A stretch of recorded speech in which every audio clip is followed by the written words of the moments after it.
government, law enforcement, public...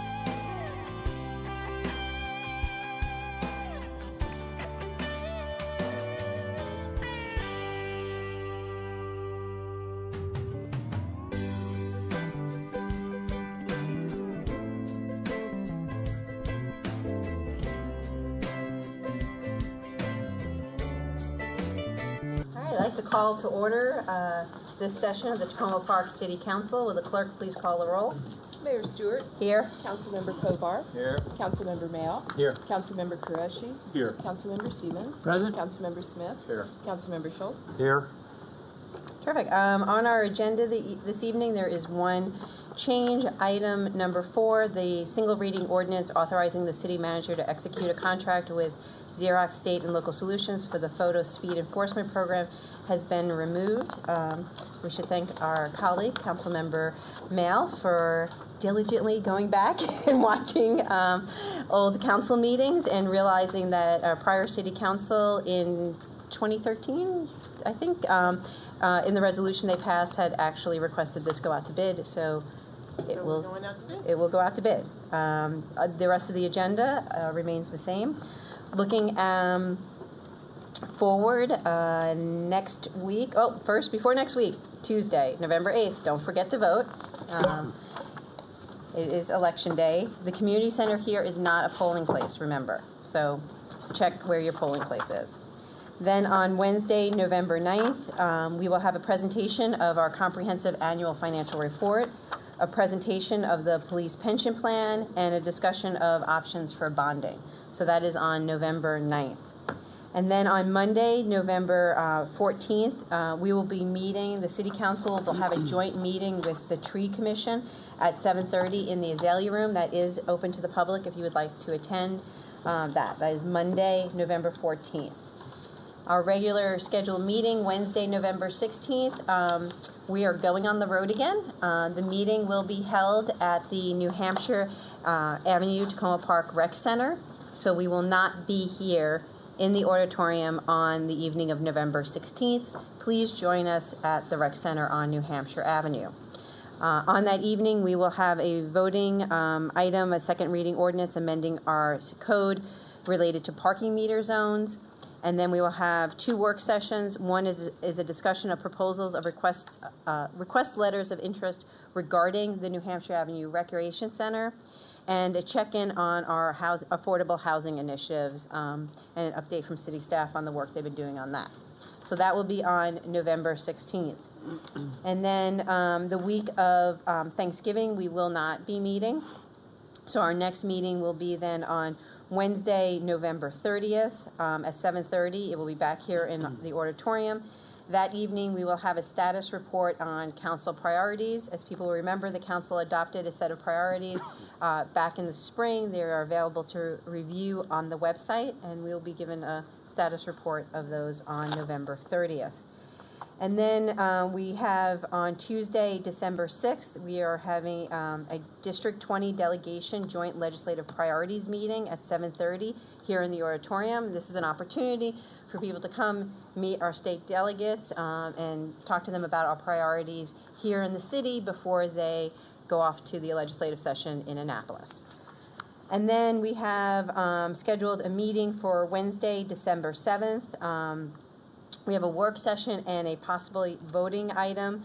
We're going to talk about an update on Tacoma Junction, and we may have a voting item on that if necessary. And then we will, for the rest of December, be in recess. All right.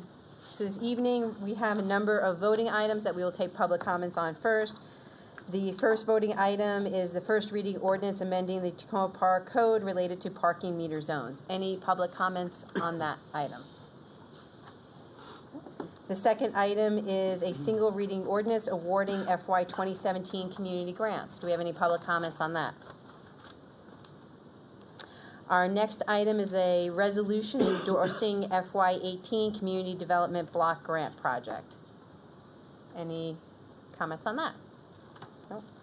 All right, then now we have time for general public comments. If you have any comments you would like to make this evening, please come to the podium, and you have 3 minutes. State your name and where you live. Any public comments this evening? Any public comments this evening? Yeah, any. I'm at that point, Mary. Yeah, Mary Jane. Okay, it's okay. The evening would not be complete.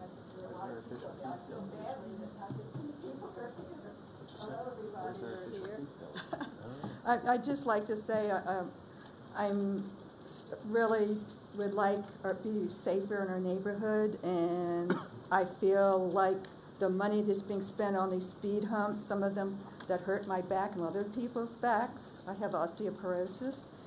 And narrowing the streets, I just hit somebody's side mirror today because my doctor says my eyesight has not gotten worse. It's just the streets have gotten narrow.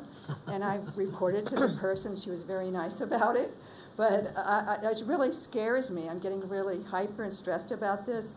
And all this money spent on these speed humps, why don't they use it in street near and use that to help people with special needs, like our parents with special needs adults? And please help us. Some of these speed humps are just horrendous, and the street narrowing, I don't think it's necessary. Thank you very much. Thank you. Any other public comments this evening? No? All right, then we'll move on. We have a number of resolutions for the record. One, I would like to thank my colleague, Councilmember Siemens, for delivering a mayoral proclamation for the Shallow IT Center this past weekend. And then we also have a proclamation recognizing Municipal Government Works Month. And then one proclamation that I would like to read out loud and to recognize Mr. Steve Solito, who is here representing, Steve Soletto. Soletto. Thank you for coming this evening from the VFW here in Tacoma Park. We appreciate you coming. And I will just read out, this is a proclamation recognizing Veterans Day this year, November 11th, 2016.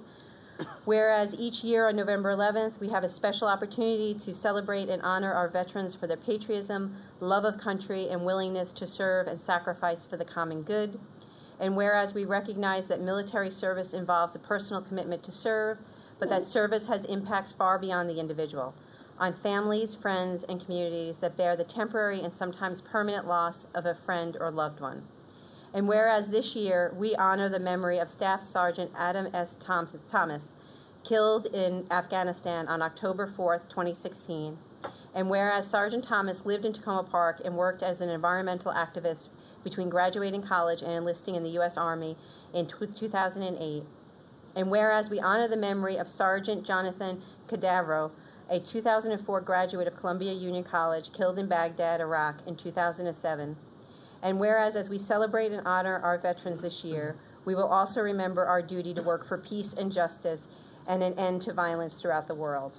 Now therefore I, Kate Stewart, Mayor of the City of Tacoma Park, Maryland, on behalf of the City Council, staff, and residents, hereby recognize the extraordinary service provided by those in the military, thank those who have served in the past and who serve today, and honor those who have suffered injuries or who have died while performing their duties. Thank you. Take a picture? Oh yeah, that'd be nice. We'll take a moment, and would you like to come up, Steve, and get a picture with the City Council?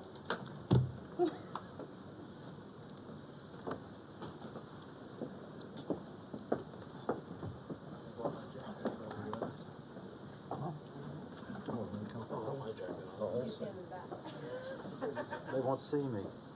Too short.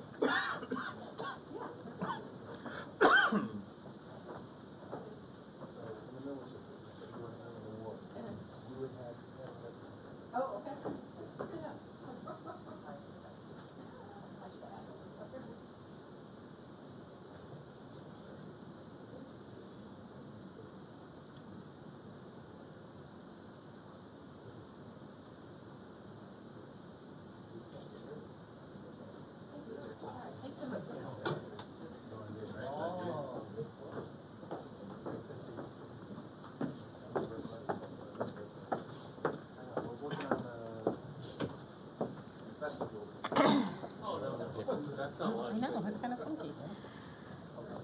All right, now we will move on to council comments. Any comments from the City Council this evening? Councilmember Smith. I guess I'll go first. Uh-huh. A couple things. First, I'd like to thank the Tenant Association of Essex House for having an event for their after-school program called Lights On. It was sponsored by Montgomery County Collaboration Council. It's a national event highlighting after-school programs around the country. Fantastic event. The mayor and I had the opportunity to attend. A lot of parents, a lot of kids that attend the after-school program Monday through Friday at Essex House on Maple Avenue. Another event that the Tenant Association sponsored was a candy giveaway on Halloween. The residents and the Tenant Association and the kids, they all dressed up in all types of things. A lot of princesses this year, and Batman even showed up. That was nice. But I want to thank the residents for participating. A lot of kids had a great time. It's just a great way for people that live in some of the high rises to feel like community. We'd like to thank the staff today and the Arts and Humanity Commission for unveiling the art project at Erie and Flower Avenue. It's called The Bird Calls. So if you get a chance, and it's an old telephone booth that has all these different bird calls. So you just pick up the receiver, push a button, and you'll hear a different bird call. So it was really great. About 50 people showed up. It was fantastic. So if you get a chance, come and participate in this art project. And then finally, on Friday, 8 a.m., there will be a community coffee at Natra's Tea at 720 Erie Avenue.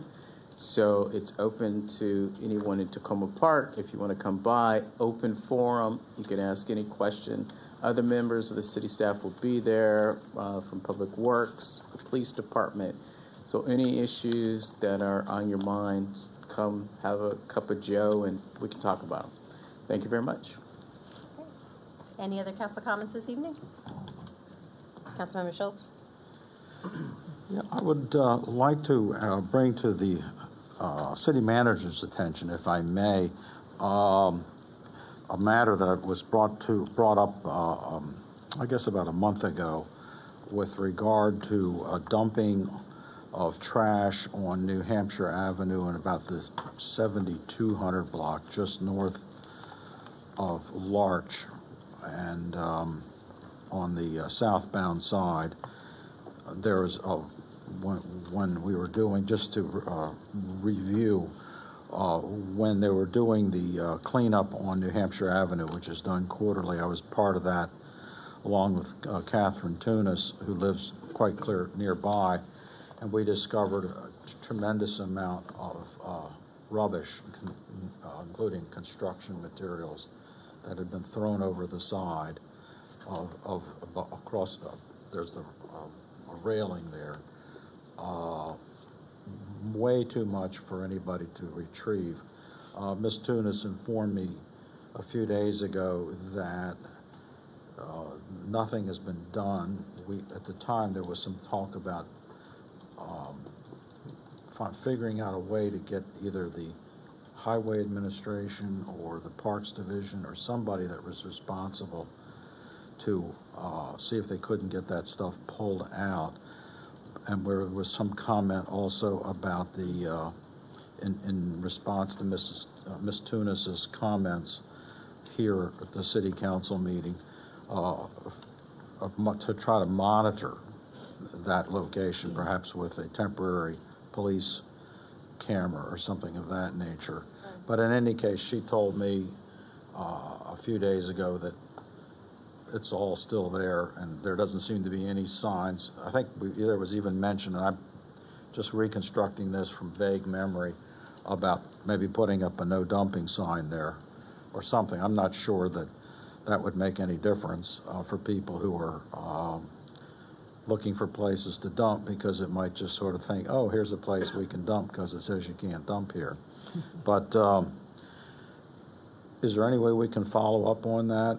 And I realize that it's probably not the city's area of responsibility? Yeah, I'll have to find out about about who will be cleaning it up. Yeah. I do know we are monitoring the property, Okay. that section, and so I can also see if there's some information from the cameras related to that. Okay, good. Thank you. I just wanted basically to know that it's still Still there. Okay. it's not something that's been overlooked, that it's still something that's, Right. that we're paying attention to. Couple other things, a little on a different theme. On a Saturday, New Hampshire Gardens had its first, I guess you could call it, annual fall festival in Becca Lilly Playground, and blessed with lovely weather, there was an enormous turnout of people, and home-cooked food that was out of sight. I kept going back for more, and just lots of people, games for children to play. Judy Beth Green, one of our residents, set up a picnic table for kids to play and make things out of clay. Another table was set up for kids to decorate pumpkins. I don't know, there was probably 50 to 100 people that came through there, which is probably more than all the picnics that have been combined in all the years I've lived in New Hampshire Gardens, which is a long time. So it makes me happy because it's an indication that we're making progress with community building. That's, to me, what it's really all about. And another aspect, somewhat related to that, this Halloween, we had, and I counted it because I had a sinking suspicion we were going to see a lot of kids. We had 101 children come to our door in a little over an hour and a half. You would have thought we were giving away something really spectacular. We weren't. Absolutely cleaned us out. I've never seen anything like it, and I'm curious at some point to find out if other people had this kind of surge in popularity like we're seeing on Wildwood Drive. It was just absolutely amazing. Hardly ever could get around to finishing my dinner. So two kind of positive things that I just wanted to share with folks. Councilmember Kovar?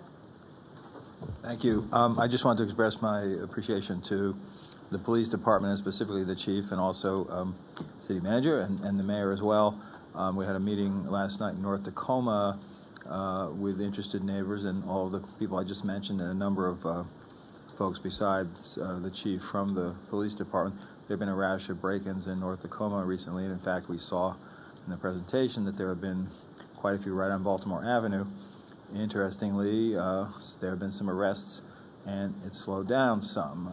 There still were some takeaways from the event. We had about 30 neighbors, and among the takeaways were lots of information provided to the neighbors about security systems, and also, I think more than anything, a real value in the police being able to follow up more regularly with those who have been, unfortunately, the victims of crimes. And we talked a little bit about how that could be done, but mostly I just wanted to express appreciation for the city staff and the mayor also taking the time to be there, because I think the residents found it valuable, and it's an ongoing set of issues that we have to work on. Thanks. Councilmember Mayo? Thank you. Councilmember Schultz noted the number of kids that came to his house. My son came home with 215 pieces of candy. So I'm not sure he made it as far as your house, but he clearly made it to a lot of houses. He just disappeared for 3 hours. Wow. And then came back very happy with a lot of energy and empty wrappers. I wanted to mention something that to make my colleagues aware and city staff aware that a while ago the city had done a grant to work on what was called illicit discharge, leaks, or other things happening in the sewers.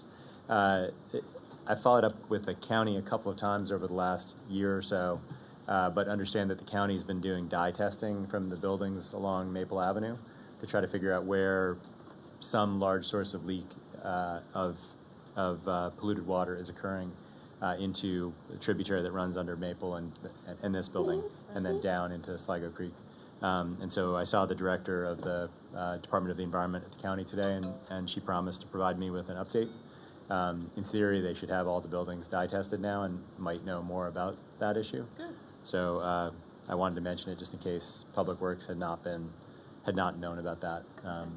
And I'll keep County Council Member Tom Hucker has been helpful as well in trying to make sure that they are responsive on it. So that's it. Thank you. Councilmember Freshy? Thanks, Mayor. Halloween and Councilmember Schultz's comment about children and how we have a large population of young people in our community reminded me that there is this park in Ward 3, right near the VFW, and that we honored tonight is Sligo Mill Overlook Park. Daryl Braithwaite was at the VFW for our Ward 3 meeting about 4 to 5 weeks ago and provided an update. I would just ask the city manager to, again, if you could nudge the folks in a plan of action if there is one in place. I know the mayor talked about a potential protest that we could do with little kids, but we want to get the You ball. have to elaborate, because that sounds like I'm doing something. Yeah. What'd you call it? A kids playing? Play-in. We're gonna have a play-in. play-in. Yeah. So I just would Play like. on imaginary Yes. park equipment. Right. Just want to remind you of that. If I could just please get an update on that. Also, for the city manager, you probably recall about 3 weeks ago, I reached out to you in regards to a Ward 3 resident on Sherman who's had concerns about the steep hill there and the yellow lines that have now faded. And I think I sent an email asking, I know in certain circumstances or scenarios we do paint yellow lines. I went to their home, and I think that this is one of those situations that potentially warrants it, because folks in the neighborhood actually really do follow the yellow lines. Their next door neighbor operates some type of I don't know. There's a lot of traffic in and out of the home. I don't know what goes on there, but I think that they honor the yellow lines, and I myself, when I was pulling my vehicle out, it's a blind sort of view with the upcoming winter. I think it's worth, if somebody in the city staff could do a walkthrough of Sherman, there towards the bottom of the hill, sort of closer to Maple, but farther up the hill, I think it's 112 Sherman, there's also concern, and you've probably heard from that resident, Yes, it is. of just reversing out and cars being across the street. I don't know if there's anything we can do about that. Maybe there's nothing, but if you can just provide me some information to dispatch. I've heard a lot from the folks on Sherman, and I think people are becoming a little bit concerned as we approach the winter months. And finally, in regards to the winter months, this is for the city clerk, we tried to have a meeting in Ward 3 around our Ward 3 meeting, but it just didn't work out, to have the community meeting so we can finalize the Kansas Lane one-way. If you could just, for the record, explain to us what that community meeting must entail and who must be present, so that we're going to try to do it in the next couple weeks so we can get the ball moving on that before the winter. Sure. So if there's not a Pinecrest meeting scheduled in the near future, it would be Pinecrest, right? Correct. If it were them. Correct. Okay. So if not, then what you want to do is organize a meeting where the neighborhood flyers are given out to the neighbors, letting them know about a meeting and having that on the agenda for the meeting. So you want to advertise it as to discuss that request. And then the community holds their meeting and then can report out on what the comments were, whether there's support or not support, and there may not be, or there may be, but just report out, and then we could schedule the public hearing to have Okay. people come in and express their opinion to the council. And, assuming we're able to get this community meeting happen, it happens very quickly, what's the turnaround time? Is there something we can do before the winter? Well, if we schedule the public hearing, it depends on when the public hearing's scheduled. I mean, we would mail notices to the community, so it doesn't need to be scheduled far in advance. So we're in November, though. Already. It's late. It was 70 degrees today, so maybe Right, the weather so- will hold on a little bit longer. Right, It's the so- question of when we have to do the public notice of the public hearing. Yeah. Well, I'll reach out to you and we'll figure it out. I'll let you know when the Yeah. community meeting is, and then maybe we can sort of space it out from there. Because I got an email from Ms. Strawn on 6507 Cockerell There was just an accident there on October 24th, as you probably heard about. Tacoma Park Police did respond. A vehicle just came down and hit the barrier, and there's curb damage there as well. So if somebody could look into that, that would be helpful. Thank you. Great. Terrific. I just have a couple of updates. I want to thank the Rec Department and the City Police Department and everyone else who participated in Monster Bash this year. We had a great time. The weather was very conducive to a lot of the parade and the costume judging. We had a lot of Hillary Clintons with Secret Service and Trumps and other things. It was a fun night, a fun afternoon. I wanted to update my colleagues a little bit on a few things on the unity in the community. I think the city manager can speak to the dialogues that are being planned with the that our resident Lorig Sharkridian, who has volunteered to hold dialogues between the police department and young people in the community. We're also looking at some workshops. People expressed an interest in that, and there are a number of. We're lucky we live in Tacoma Park because there are a lot of people who do these type of race relations workshops. So we're just talking to them about what would be appropriate moving forward. I'm having a meeting with Ms. Scarsborough, the fourth grade teacher at Piney Branch Elementary School, to talk to her about how, because in fourth grade, that's when they do a lot of civics lessons, how to get the fourth graders more involved in city government.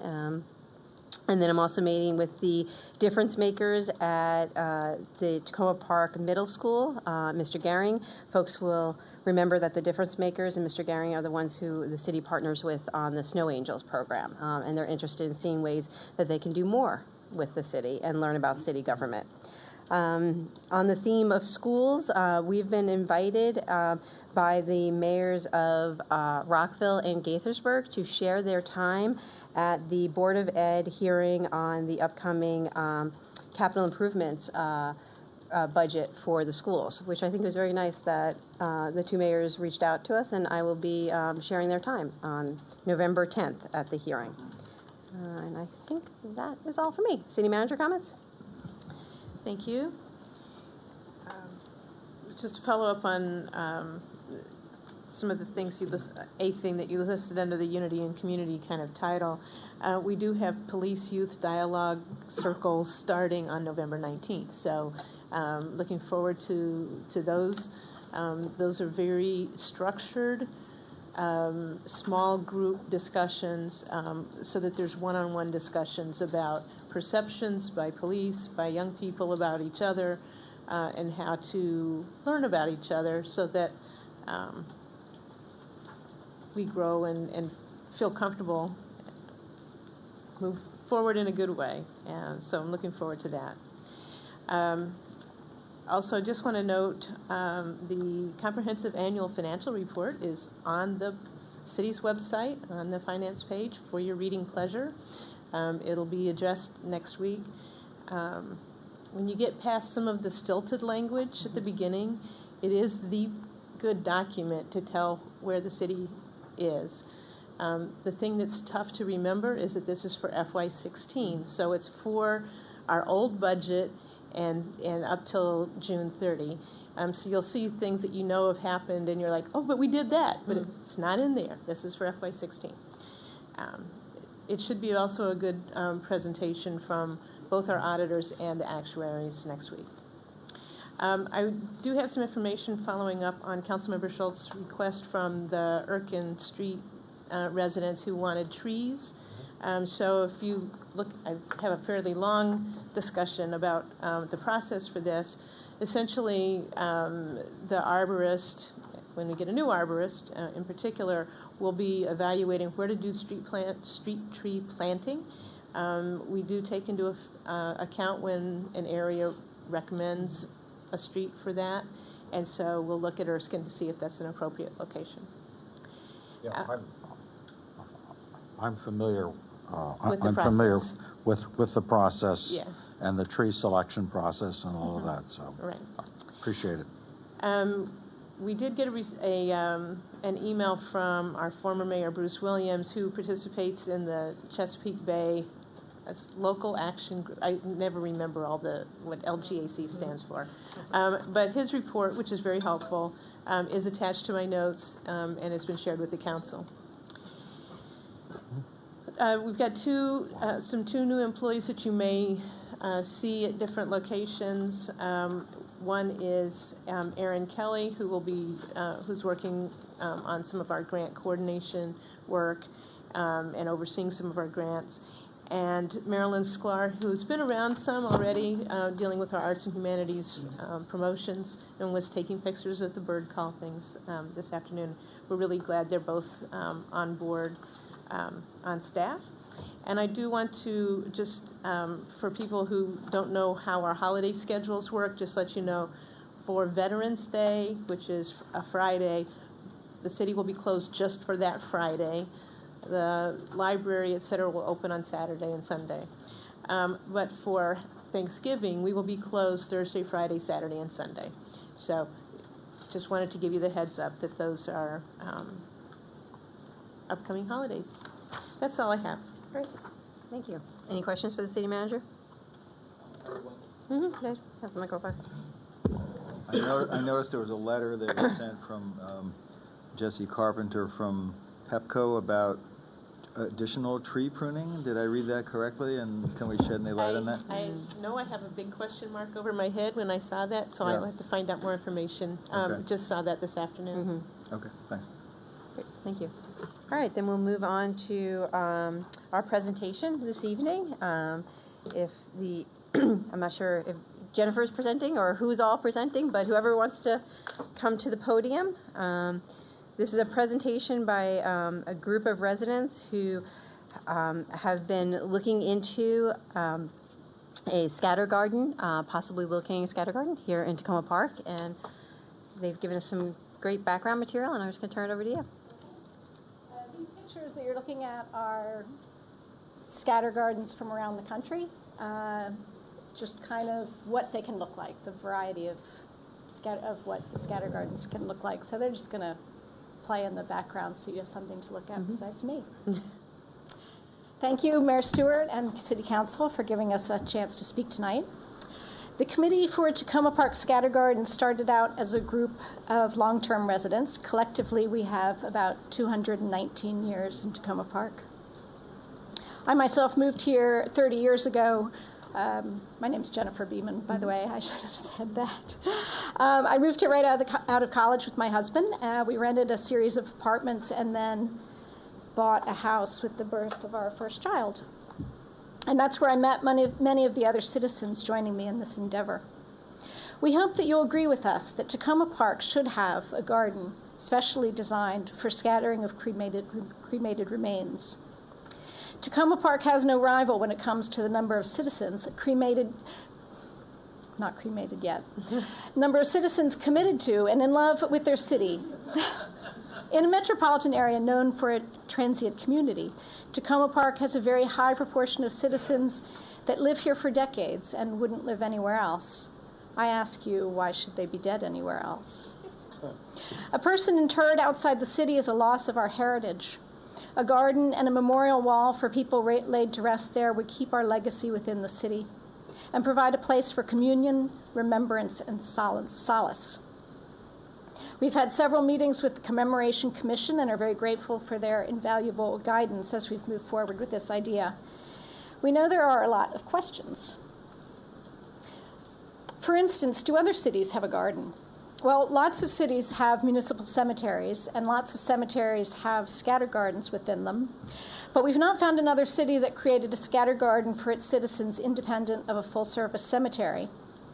You may ask why that is. I propose it's because it hasn't occurred to them. It's Tacoma Park, forever in the vanguard. The popularity of cremation as an alternative is still fairly recent and growing. With the connection Tacoma Park has to our citizens, I think we are the city to lead the way. I will mention that I've heard that Chicago is considering designating a patch of city-owned land for a scatter garden. I hope we can beat them to it. Where would this garden be located? We've isolated a few possibilities, but we hope that if the City Council decides to move forward with this, that we'd work with the City Department of Public Works to find appropriate places and present options to the Council at a later date.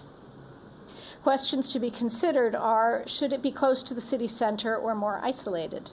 Should it be in a historic garden or in an undeveloped area?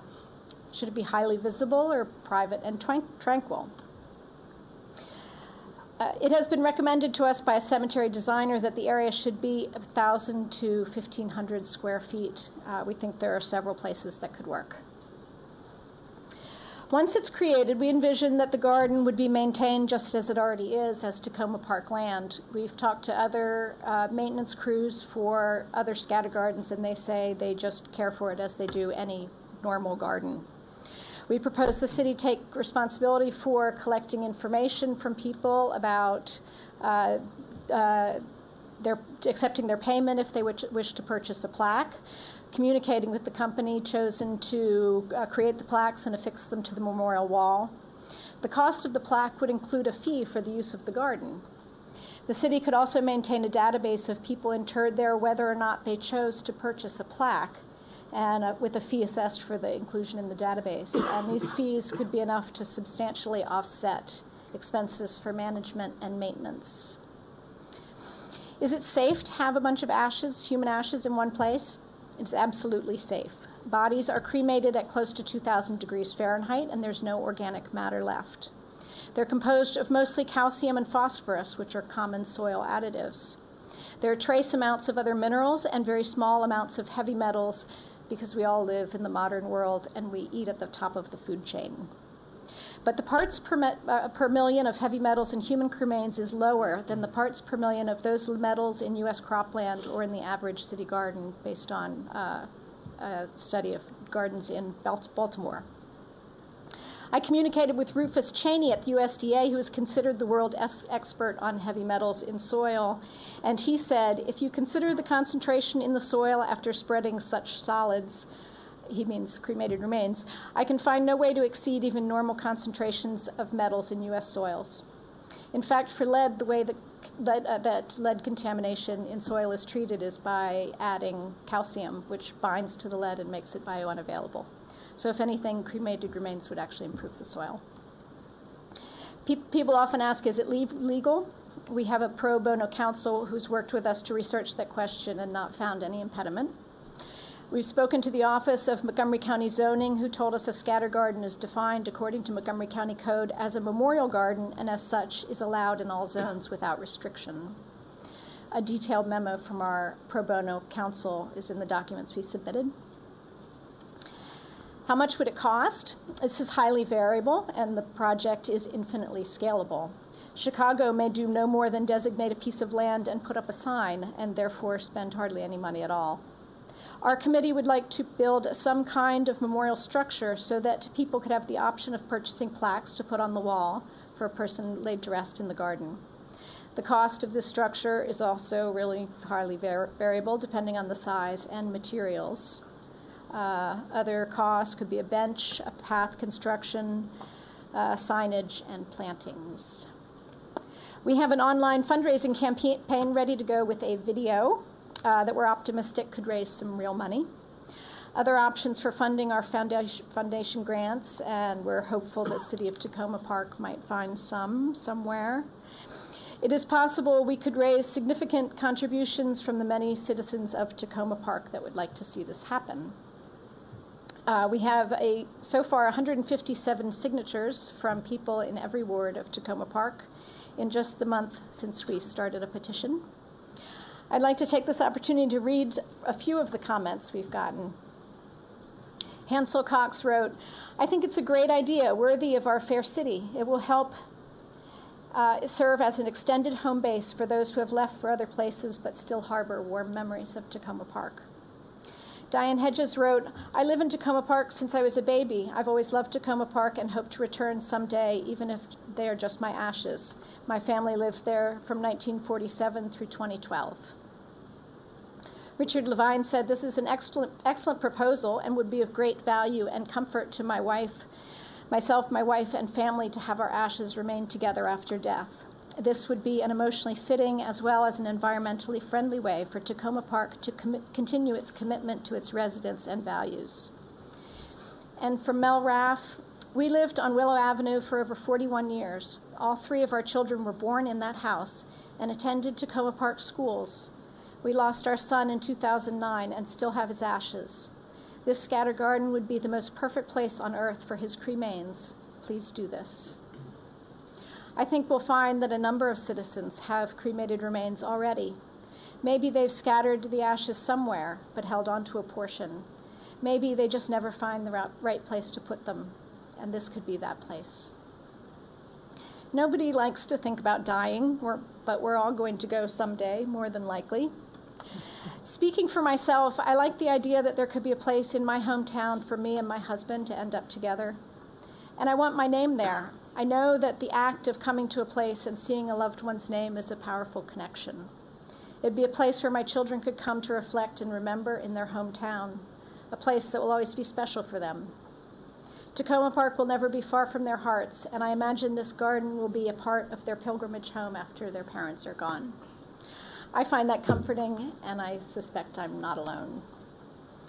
And now I'd be happy to take any questions. Great. And I'm going to ask Beth Baker to come up and give me a hand with fielding your many questions. Great.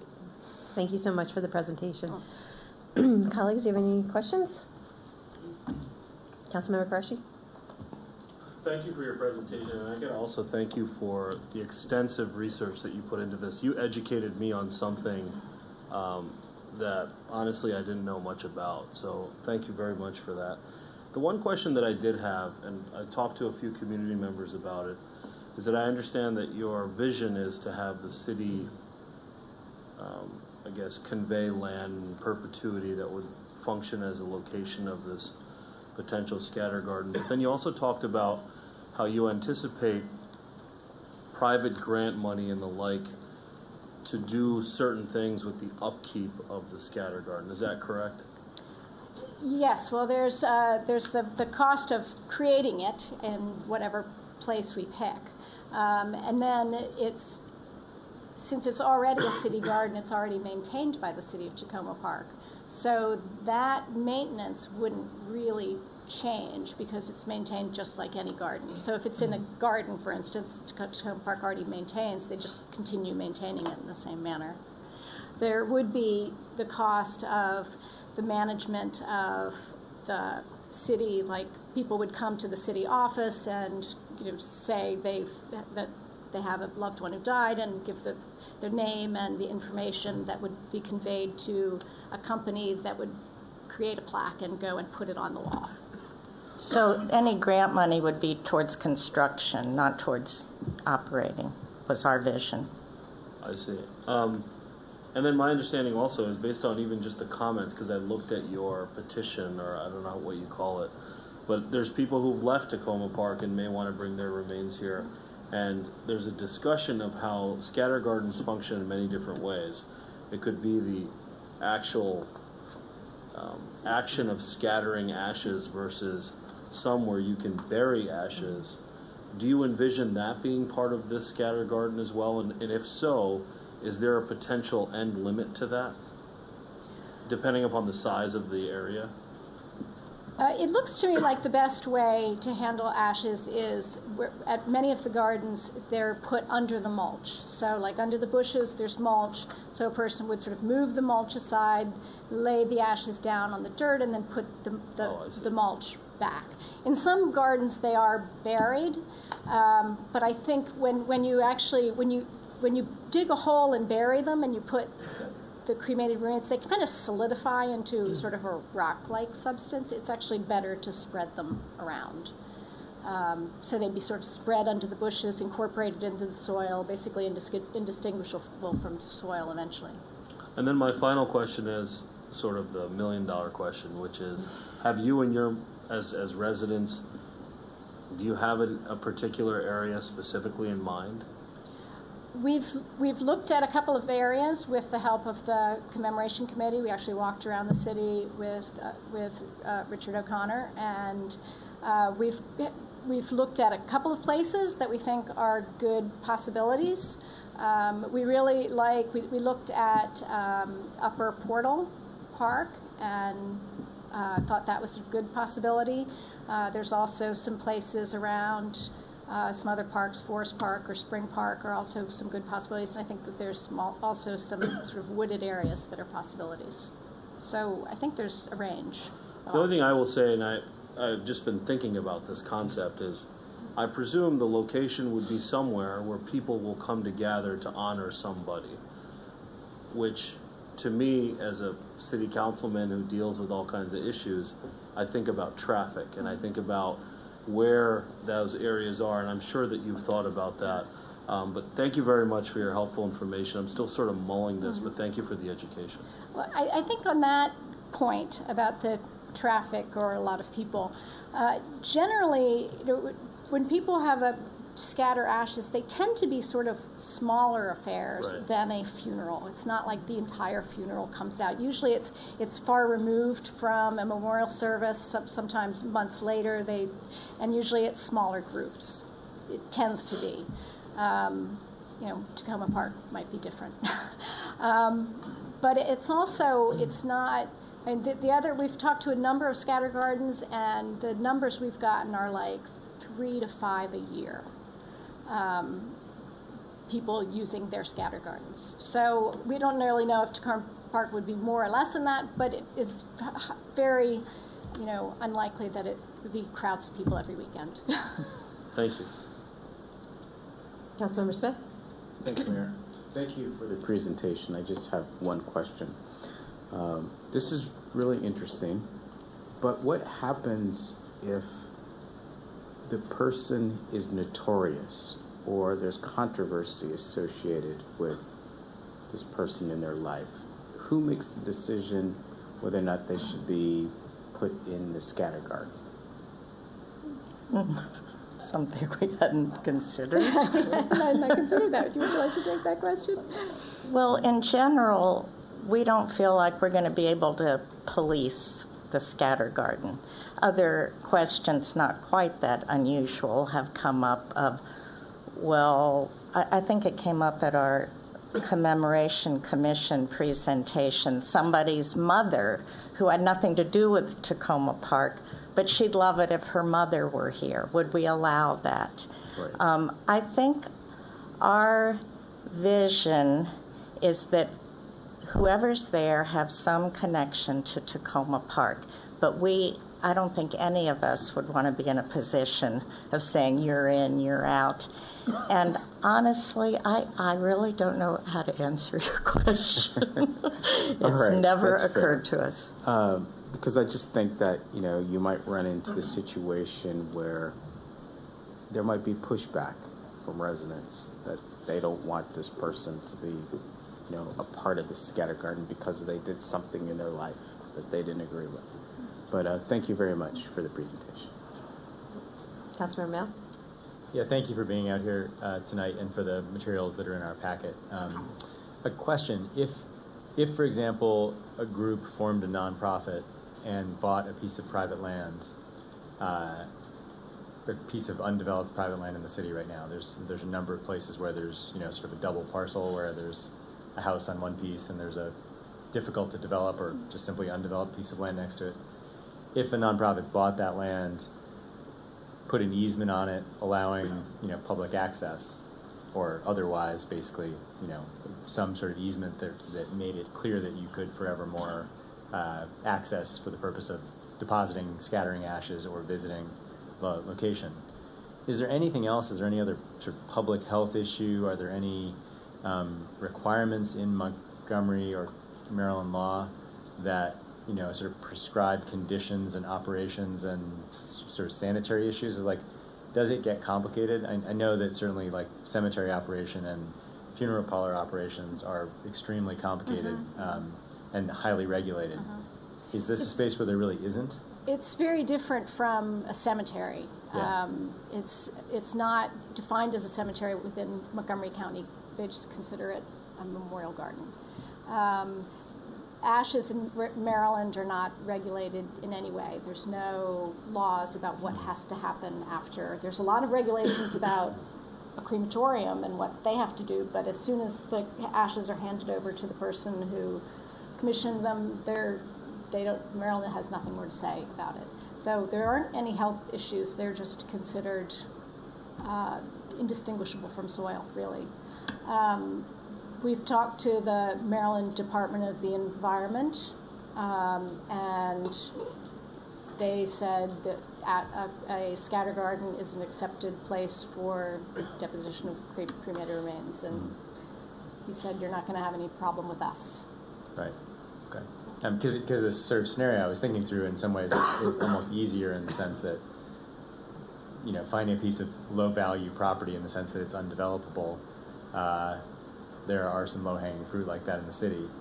If one were to establish a place like that, set it up, and then come and talk to the city about operating it or holding the easement, for example, not even operating it, but just literally holding the easement that allows public access on this piece of land, which would have a cost associated with it, which is that the city attorney would be there to enforce the right of the easement, right, to defend it as a right for whatever the easement holds.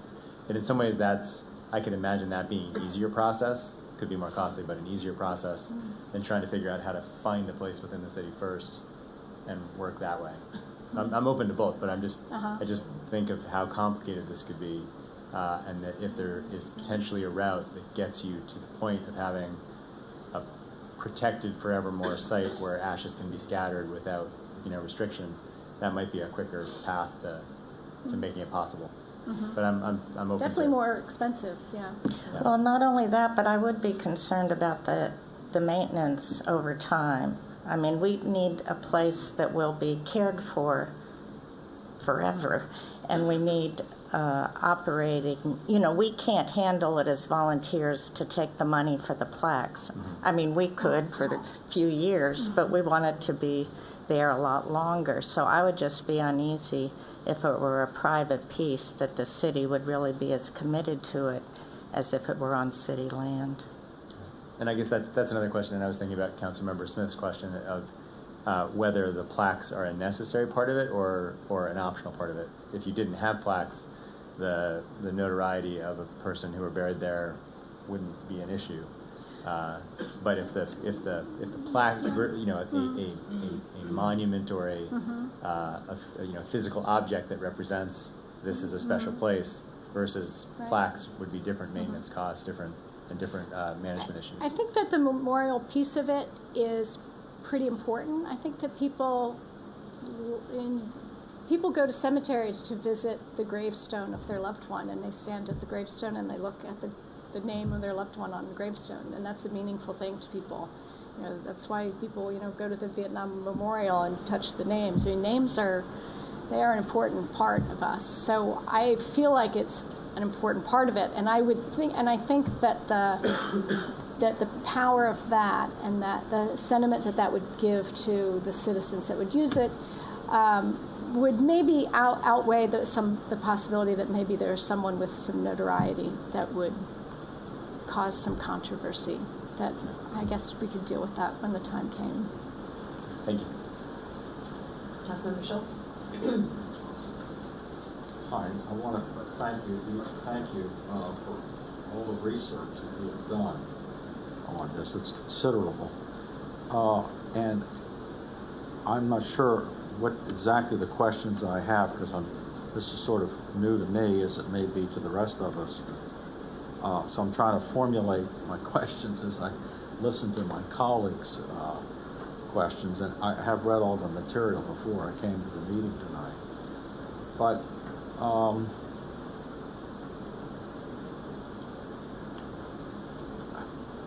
how, if once you have the scatter garden set up in the city, how does one assure that only people in Tacoma Park, I guess, who live here, let's say,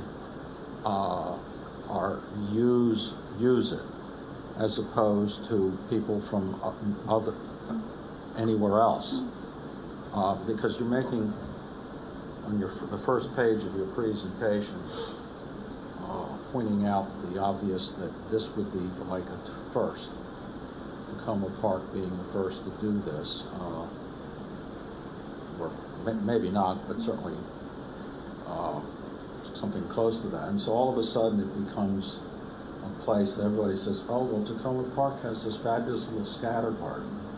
And the next thing you know, you've got people coming to visit it, whether just to see it or whether they want to come and scatter their ashes. Because the truth of the matter is there's nobody going to be there 24 hours a day to keep people from coming in and just saying, well, this is a nice place to scatter my uncle's ashes, and so they do that. And so I would worry about it being taken advantage of. Now, I know what you expressed the thought of having it in a quiet, fairly obscure space in the city, if such can be found, but it seems like the two are kind of goals or might be going against each other, because we want people to be able to know that it exists, so that it gets used. But you take my point, I think. I think that Beth said it very well in response to another question, that I don't think anybody wants to be in a position of policing the scatter garden. If somebody feels like they have a connection to Tacoma Park, then there are people who live outside of Tacoma Park that have worked here their entire life, or have relatives who live here, or just live on the on the outskirts of Tacoma Park and come to the farmers market every Saturday for their entire life. So if somebody feels like I don't think there's a danger that it's going to fill up.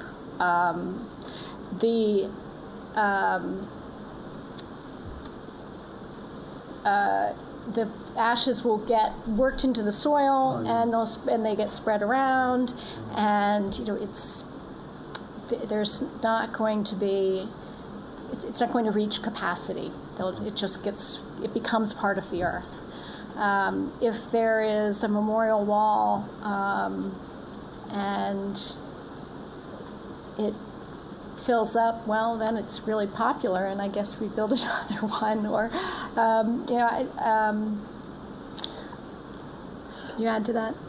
Well, I could imagine a way when the city person who takes the money for the plaque, that we could also have a space on the form that says, what is your connection to Tacoma Park?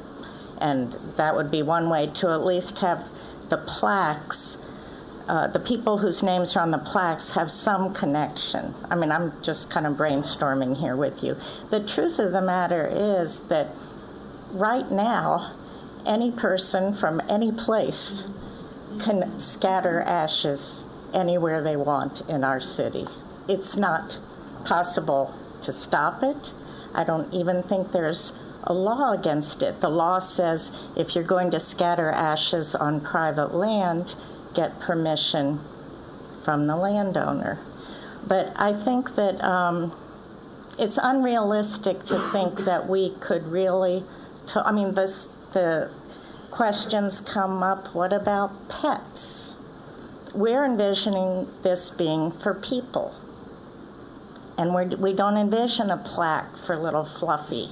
However, if somebody wants to come surreptitiously sprinkle their puppy's ashes, well, we're just trying to be realistic here. Well, thank you. I realize that the answers to these questions aren't necessarily easy, but it seems to me that as soon as we create a space and sort of designate it, and then we arrange it so that there are names associated, plaques or whatever, maybe little things no bigger than this, we've effectively created a municipal cemetery, because it would be city-owned land, and the city would be responsible for making sure that that people follow a process to properly have the ashes distributed and people get memorialized. And we created the Commemoration Commission, which has endorsed this idea, I know, for the very reason that we wanted people, among other, to be able to memorialize loved ones in some manner or another in the city, whether it's planting a tree with a plaque with it, or on a bench, or a brick in a sidewalk, or half a dozen other ways of doing that. That seems to me to be, we haven't really gotten that started off the ground yet. That's what the Commemoration Commission is working on. And so, do you think when I talk about this maybe being the equivalent of a municipal cemetery, am I off base on that, do you think? Well, that's exactly what it is, yeah. Except for the fact that it's not a full kind of cemetery where there's coffins and gravestones. Right. It's not that kind of cemetery. So like I said, Montgomery County considers it a memorial garden. The state of Maryland, under the code in the state of Maryland, it's defined as a cemetery, even if it does not have coffins and gravestones.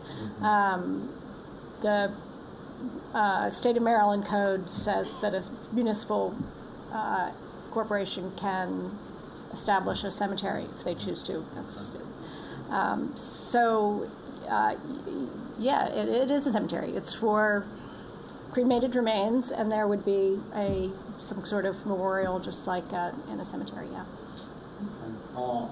The only other comment would just say that I would be more supportive of the idea if there was a way of keeping the city government out of this. With the Commemoration Commission, we're telling people they have to pay money in order to get a plaque, and that plaque is good for 20 years as a way to assure people that nothing is in perpetuity, because we just don't have the ability to promise something like that, even though we might want to, no matter how great a particular or famous a particular individual might be. And I think about the fact that we've got just an enormous number of acreage here in the city that's public, in the sense that it belongs, a lot of it, to the Maryland National Capital Parks people, where I'm sure people are scattering ashes there a lot, and people are getting the personal satisfaction of doing. I know I did that with my father's ashes, of having them scattered where I knew my father wanted to be, but without putting anybody out to any expense or inconvenience or at all. So my mind's far from made up on this. I'm just trying to figure it out as we talk, and I thank you very much for coming up with this idea. Councilor McCullough? Thanks for the presentation. I think having all that detail is really useful, and in fact, I think we had talked at one point, and I suggested getting a few people to sign something and presenting, and that's exactly what you did. So that's really helpful, and kind of the right way to present something like this. I do think you may be underestimating the number of people, because it's obvious that it's not going to be limited to people who live here. And I don't think there's anything wrong with that, but it's obvious that people who live elsewhere may end up being memorialized there, and it's also seems likely, I think you mentioned that a lot of people have been sort of had stuff sitting around, their ashes sitting around waiting maybe for something like this. So we might have a larger number than we realize, and you do have things at various memorial sites where people leave things, whether it's the Vietnam Veterans Memorial, or to go all the way over, and maybe touching on what Councilmember Smith was talking about, like a Jim Morrison's grave. People leave things, so there's a maintenance factor associated with that if the city were to be part of it. And I think it's also the case, as you said, I mean, it's sort of like school prayer. It's been happening anyway, as long as, there's tests they used to say about school prayer. People are scattering all the time. And in fact, the Presbyterian Church has a scatter garden, so it's not as if we don't have one here. So I'm a little bit where I think Councilmember Schultz was talking about, which is that I certainly understand why people might be interested, but I'm grappling with whether it's something that the city should be involved in. And however it's structured, there's some cost associated with it for the city. And so I'm not sure if that's something that we should spend money on when we have so many other things that we need to spend money on. And, there might be, totally understandably, people who would want to do or have religious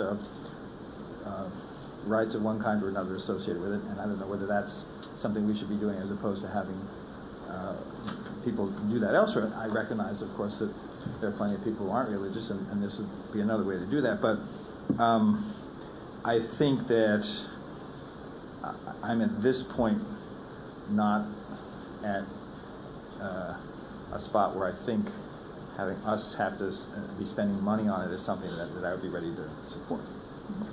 I just want to be clear that anybody using it and getting a plaque or using it in an upfront kind of way would be paying a fee that we would think would more than cover the small amount of staff time to process these requests.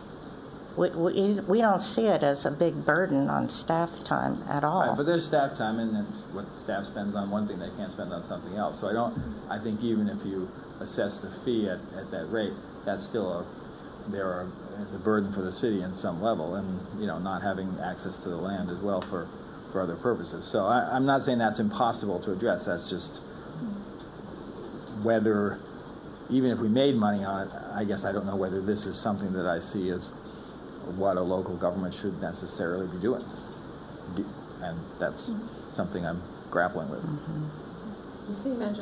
Sure. Just, I guess my perspective on this is that this is an appropriate place in an existing park. It's being maintained very similar to any kind of a developed area in a parkland. The discussion that we've had with the Commemoration Commission about how to purchase a bench or that kind of thing is that there'd be basically an online form. Somebody could fill it out and you pay for it, and then it would get installed. And so that's, I think, the amount of staff time involved in this is very small once it's built. So in terms of the cost, I think the original cost of design of an appropriate setting would be the primary expense. I think the rest of it really is not much more expensive than any other parkland. So it's more a question, I think, for council if that's what you want in a park versus a really significant issue about operations. Councilmember Stevens? Thank you, Mayor. And thank you both for the work that you've obviously put into this, considerable amount of work, and for your time tonight. We've already talked quite a bit about this, so I won't go on and on. But it seems like at first blush a good idea. I think it's something that would be well used. I think trying to establish any link to Tacoma Park or requirement would be ridiculous and unenforceable.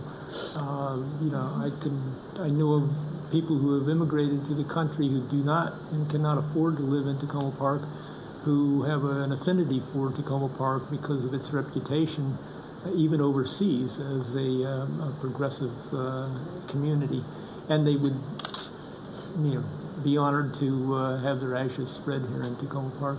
I think the only, obviously there's more steps to go through before the council makes a decision, and budgetary questions are important. I don't think they're the key thing. I think the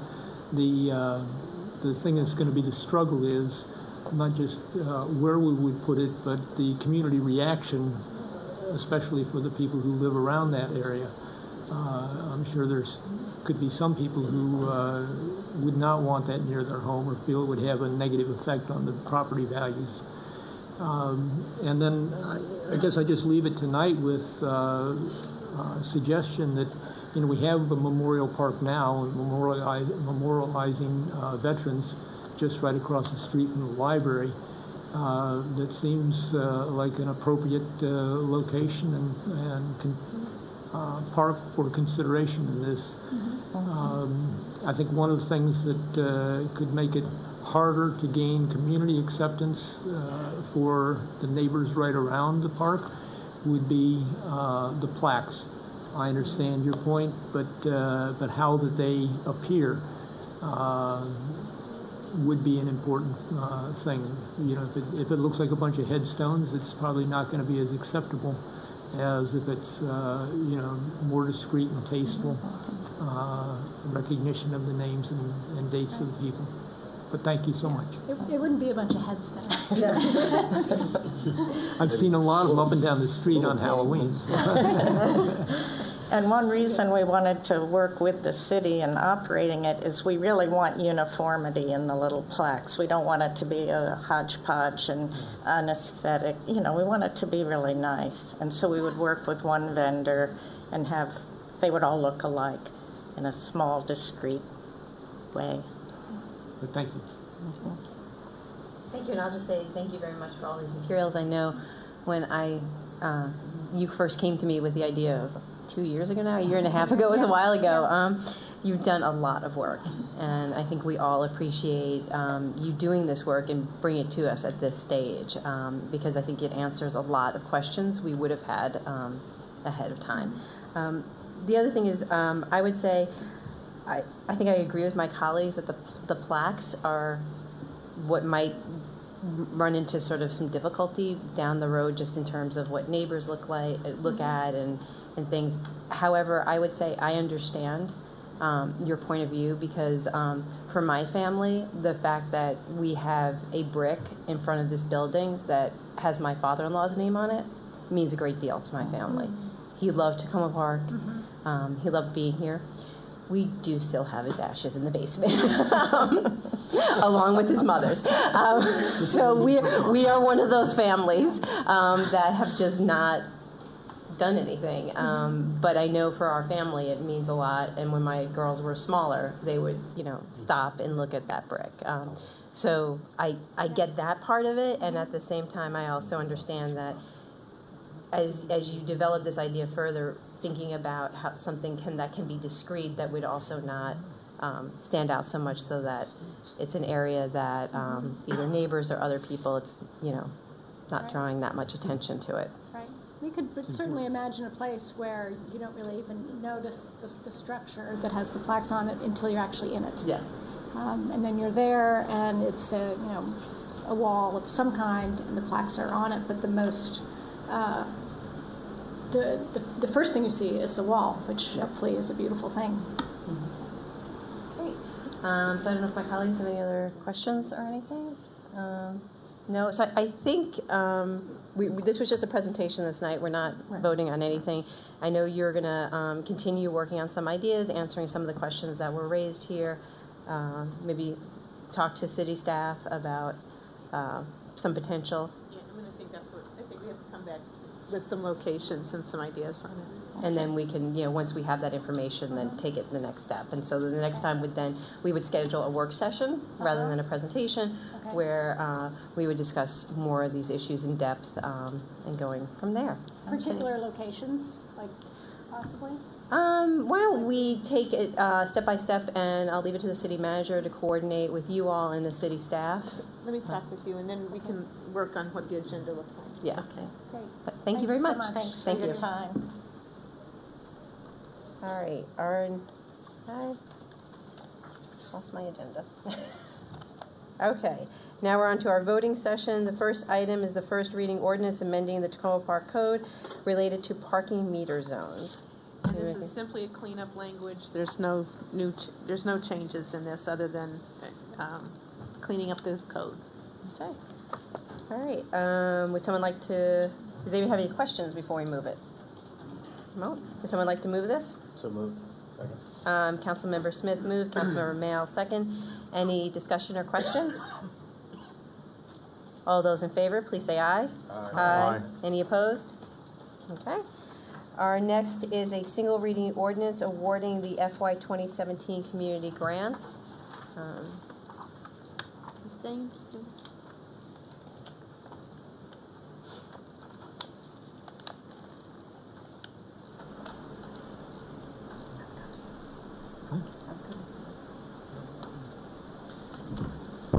Good evening. We do not have any new information to present, but if you have any questions, we'll be glad to answer those for This you. follows up on the work session that we had previously with the Grants Committee.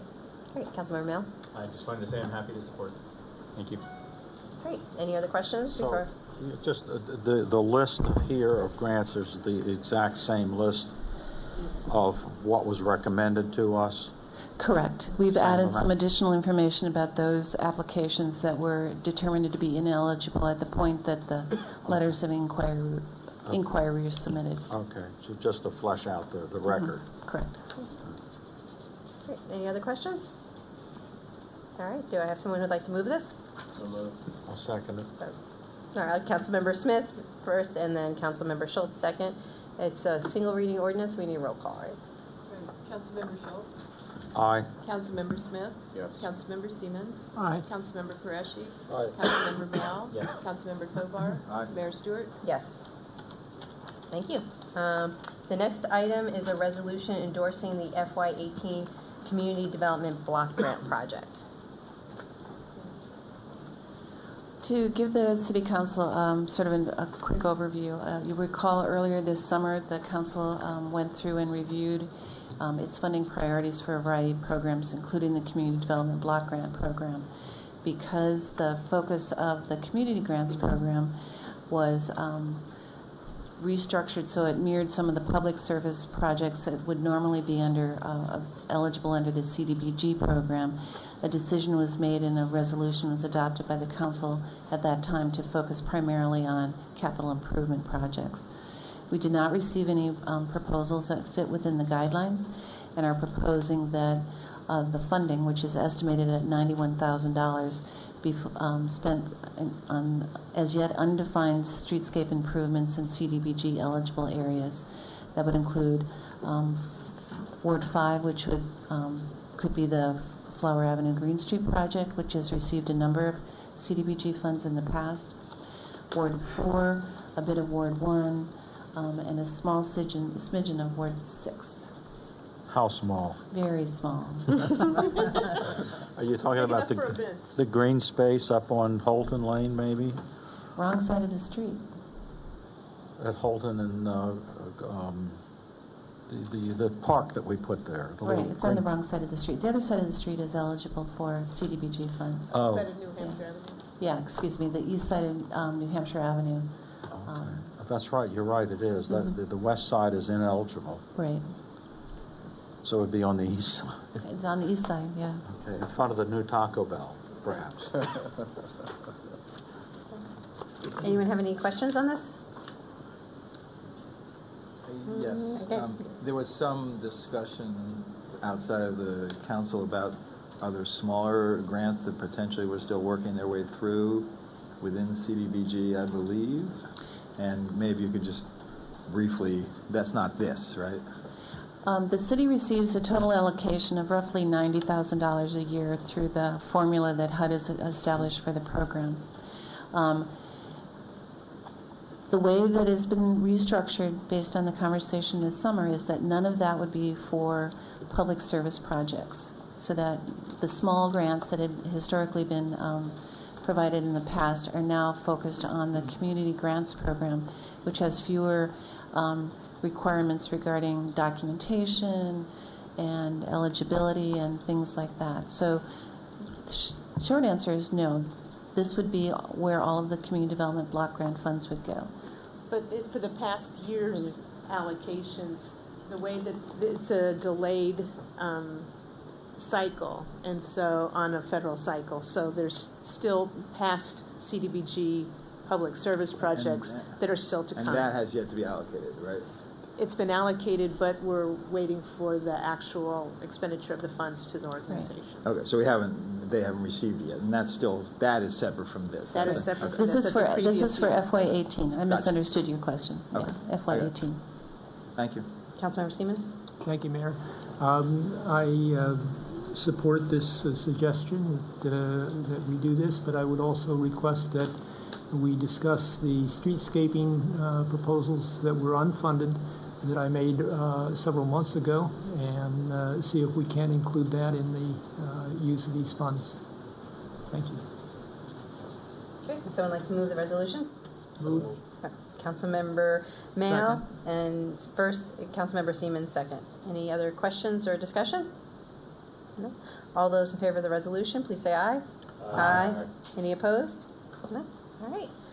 Great. All right. We are now going to move into an administrative function session to continue discussing the city manager's evaluation and goals. And we will do that upstairs. So thank you, everyone. Were we adjourned? No, because we're going to an administrative. Well, do we? We're adjourned. Okay, we do adjourn. Oh, we adjourn.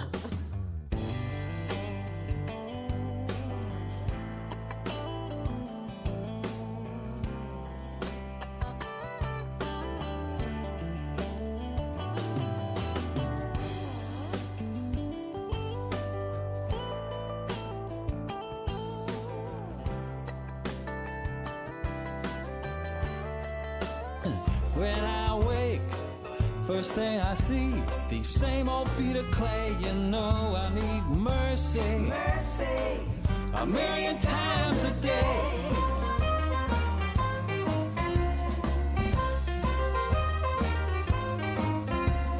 Orbited Mars, my private rocket, surviving the wild, better than Davy Crockett. Engaged by the Louvre, raised their aesthetic. One-on-one made Michael Jordan look pathetic. Bounced from Jeopardy, knew every answer. Discovered vaccine to wipe out cancer by landslide. Elected commander-in-chief. Even got McDonald's to stop serving beef. But after all the accolades, come home, slip off my toupee. You know I need mercy, mercy, a million times a day.